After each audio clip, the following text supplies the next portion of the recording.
شهر رمضان الذي أنزل فيه القرآن هدى للناس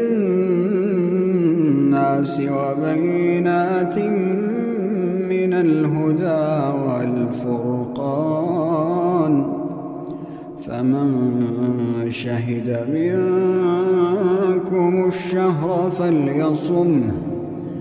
ومن كان مريضا أو على سفر فعدة من أيام أخر يريد الله بكم اليسر ولا يريد بكم العسر ولتكملوا العدة ولتكبروا الله على ما هداكم ولعلكم تشكرون